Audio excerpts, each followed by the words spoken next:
प्रत्येक नवरा बायकोमध्ये लग्नाच्या आधी जे खटके उडतात, कारण का माझं लग्न झालेलं आहे, की अगं ती ती तुझी ॲक्ट्रेस मैत्रीण ती काय अशी वावरते. पण त्याच्या लग्नात तो, त्याचे आई बाबा, त्याचा भाऊ, त्याचे सगळे मित्र, त्याची बायको हे सगळे रडत होते. लग्न जर योग्य जोडीदाराबरोबर झालं तर आयुष्य सुखकर एक होतं. मॅरेज ब्युरो चालू करा, मी माझं बायोडेटा तुम्हाला देते. तयार झाले ते बिचारे असे असे असे करत वर जातात.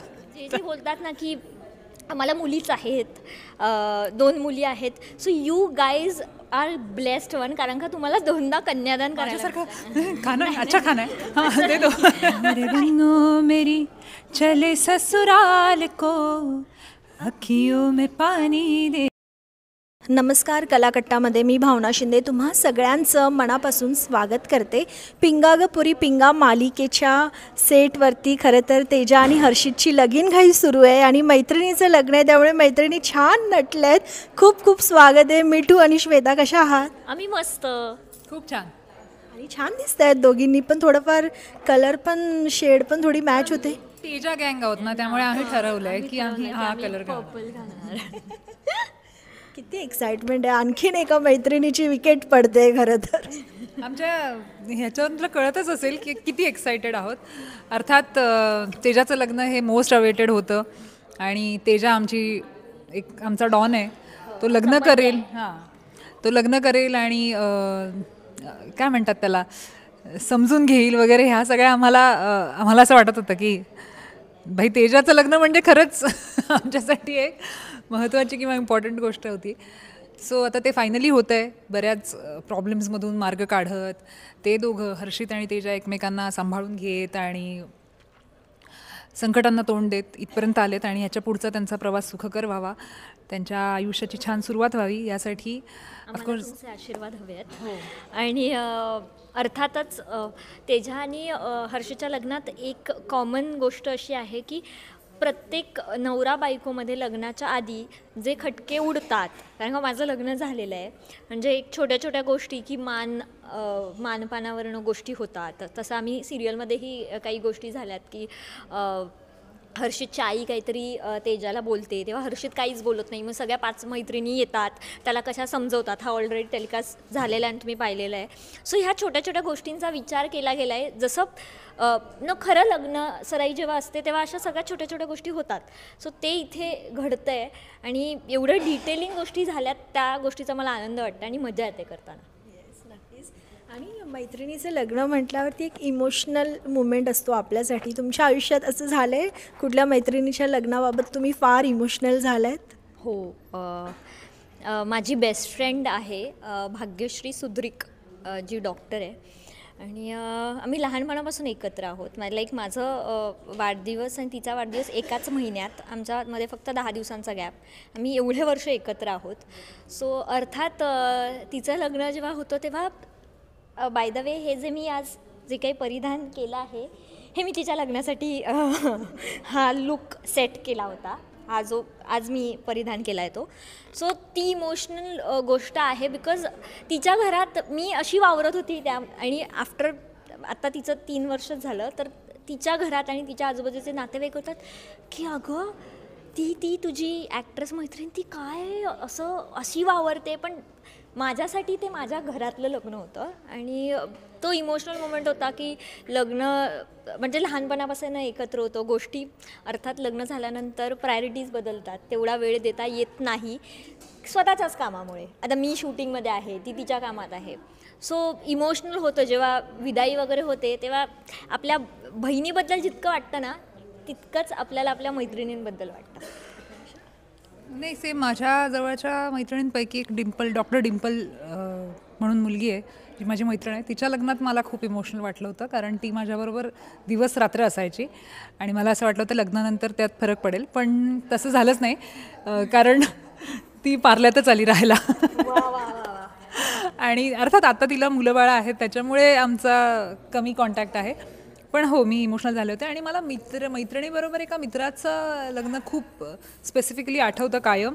ते म्हणजे भरत मोरे. तो रायटर डिरेक्टर आहे आणि अतिशय उत्तम ॲक्टर आहे आम्ही मकरंद देशपांडेंकडे आम्ही एकत्र खूप काम करतो. तर त्याच्या लग्नाच्या बाबतीत आम्ही सगळे मित्रमैत्रिणी खूप इमोशनल होतो. म्हणजे त्याच्या लग्नात काही प्रॉब्लेम्समधून तो पुढे गेला आणि त्याच्या लग्नात तो, त्याचे आई बाबा, त्याचा भाऊ, त्याचे सगळे मित्र, त्याची बायको हे सगळे रडत होते. So it was a emotional memory आणि स्वीट मेमरी. पण आता तुमचा जो पिंगा गर्ल्सची गँग आहे, तुमची फार छान मैत्री झाली आहे. इथे लग्न झालं आहे आणि शाश्वतीचं लग्न झालं आहे माझं लग्न नाही झालं आहे शोमध्ये, खऱ्या आयुष्यात आणि शाश्वतीचं झालं आहे. पण बाकी आहेत ना अजून बरे 3 जणी बाकी आहेत. त्यांना काही टिप्स वगैरे द्यायची आणि आपल्या गँगमध्ये घ्यायचं आहे का? हो, मला असं वाटतं की लग्न जर योग्य जोडीदाराबरोबर झालं तर आयुष्य सुखकर होतं. आणि अर्थात I am the blessed one in that terms. So मला असं वाटतं की खरंच लग्न करा, लाईफ सॉर्ट होतं, सेट होतं. फक्त दोघंही एकमेकांना समजून घ्या. आयुष्य असं म्हणजे कुणीतरी हवं नाही का टप्प्यावर असं वाटतं आपल्याला. म्हणजे आपण कितीही मित्रमैत्रिणी किंवा सगळे आपल्या आजूबाजूला असले तरीसुद्धा एक पॉईंट असा असतो की आपल्याला कोणीतरी हवं असतं की जिथे विदाऊट फिल्टर आपण राहतो. कुठल्याच फिल्टरची गरज नसते ना. झोपून उठल्यानंतर सकाळी पहिला म्हणजे आपण जसे अवतारात असतो तर विदाऊट फिल्टर आईबाबाच आपल्या आयुष्यात असतात विदाऊट फिल्टर तसं बघायला गेलं तर. त्याच्यानंतर कोणी विदाऊट फिल्टर असेल तर मला असं वाटतं की तो नवरा असतो. आकांक्षा, काय म्हणणं आहे? कधी आहे का डोक्यात वगैरे? बघा, तुम्ही माझ्यासाठी प्रपोजल आणू शकता. मी विचार करायला तयार आहे. मी तयार आहे. मी ऐलान करती हूँ यहाँ से. तुम्ही एक मॅरेज ब्युरो तुम्ही एक मॅरेज ब्युरो चालू करा. मी माझं बायोडेटा तुम्हाला देते, म्हणजे आपल्या चॅनलला देते. पण काय विचार आहे लग्नाबद्दल? जसं नाही, डेफिनेटली नॉट नेगेटिव्ह. मला त्याचं अतिशय पावित्र्य किंवा त्याचा इम्पॉर्टन्स नक्कीच माहिती आहे. पण जसं ही म्हणाली तसं कुठलाही माणूस उत्तम नसतो. तो प्रत्येकात काहीतरी कमी जास्त असतं. पण आपल्याला समजून घेण्याची आपली तयारी असेल तर किंवा जोडीदाराबरोबर खरंच जमत असेल तर लग्न करावं असं मला वाटतं. आणि त्याच्यासाठी थांबायला काही हरकत नाही. आणि एक्सेप्टन्स खूप महत्त्वाचं आहे. म्हणजे जर तुम्ही कुठल्याही व्यक्तीला, एखाद्या लहान मुलाला किंवा म्हाताऱ्या माणसाला जर तुम्ही बदलायला गेलात तर गोष्टी कॉम्प्लिकेटेड होतात. सो तुम्हाला ती व्यक्ती आवडली, मग लग्नानंतर तिला बदलायला जाऊ नका. ती जशी आहे तशीच तिला राहू द्या. मग त्याने असं होतं की तुमचं नातं अजून घट्ट होतं. जर तुम्ही म्हणालात की नाही तू आधी असा करायचास, आता लग्न झालं ना, मग आता तुला हे करावंच लागेल. सो हे कुठेतरी करू नका असं मला वाटतं. बिकॉज माझ्या पर्सनल स्पेसमध्ये माझी पर्सनल स्पेस त्याने कधीच अडवली नाही की तू हे करू नकोस किंवा आता तुझं लग्न झालं तुला हे केलंच पाहिजे किंवा तुला हे असं कर. चिल ब्रो, असं आहे ते. सो मला वाटतं ते गोष्ट गरजेची आहे. आणि लग्न म्हटलं की फार विधी असतात, थोडी मजा मस्तीसुद्धा असते. तुम्हाला सगळ्यात आवडती विधी किंवा कुठली गोष्ट लग्नातली, लग्न समारंभातली सगळ्यात जास्त कुठली गोष्ट आवडते? मला सगळे नटतात हेच खूप आवडतं. की सगळे एका कुठल्या तरी दुसऱ्या माणसाच्या आनंदात एवढा सहभागी होतात आणि इतके छान एक्सायटेड असतात. ह्या कॉन्सेप्टवरच मला खूप मजा येते आणि मला ती गोष्ट आवडते. आणि रसम म्हणायला गेले तर सगळ्याची आपापली एक ब्युटी आहे. पण मला काय आवडत नाही ते मी सांगते. जे सॉरी टू एव्हरी पण जे नवरा नवरीला उचलून घेतात ते मला आवडत नाही. हार टाकायला एवढे छान तयार झालेत ते बिचारे असे असे असे करत वर जातात. नाही, पण जोक सपाट. बाकी सगळ्या गोष्टी मला खूप छान वाटतात दुसऱ्यांसाठी बघताना. मी स्वतःचं लग्न करेन तेव्हा कोर्ट मॅरेज करेन. मला 2 गोष्टी खूप आवडतात ॲज अ प्राजक्ता किंवा ॲज अ ह्युमन म्हणून. एकतर सप्तपदी, कारण तिथे पंचतत्वातलं एक तत्व असतं म्हणजे अग्नी. त्या देवतेला म्हणजे साक्षी ठेवून तुम्ही ते करता आणि त्याच्यासारखं पावित्र्य नाही आहे असं मला वाटतं. आणि दुसरी गोष्ट, मी केलेलं नाही आहे पण माझ्यासाठी कोणीतरी केलं आणि मला असं कोणीतरी सांगितलं किंवा ऐकण्यात आलेलं आहे की कन्यादानासारखं दुसरं दान नसतं. ते पुण्य खूप चांगलं असतं असं मी ऐकण्यात आलेलं आहे. सो मला असं वाटतं की जे बोलतात ना की मला मुलीच आहेत, 2 मुली आहेत. So you guys are blessed one, कारण का तुम्हाला 2दा कन्यादान करायला मिळतं आणि कन्यादानासारखं पुण्य कुठल्याच दानात नाही आहे.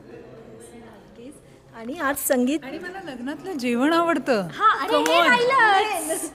लग्नातलं जेवण आवडतं मला. ते अतिशय बालिश असेल पण चप्पल विप्पल चोरून देतात ते सगळे फालतू प्रकार आवडतात. तो प्रकार आवडतो मलाही, चप्पल चोरणं आवडतं मलाही. फक्त जेवण्यासाठी लग्नात गेलात? खूप वेळा गेले आणि जज करून पण गेले की ह्यांचं लग्न खूप भारी असेल, भारी जेवण. हाँ तो भारी जेवण असेल, आपण मिस नको करूया. 5 स्टारमध्ये यार नहीं जाना, ऐसा नहीं करते, आपण जाते यार, अच्छा खाना रहेगा. हे खूप प्रत्येक लग्नात माझा कन्सर्न असतो की जेवण कसं असेल, छान असेल, चल जाऊया. डेफिनेटली नाही, मी जरा त्याच्या एक्झॅक्ट ऑपोजिट आहे.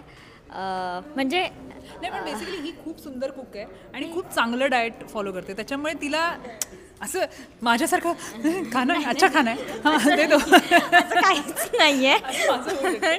पण मला प्रॉब्लेम आहे की मला ना ॲक्च्युली आता एक वयोमानानुसार नाही म्हणू शकत, पण मला गर्दी हल्ली मला नाही आवडत. गर्दी नाही आवडत मला. I love piece.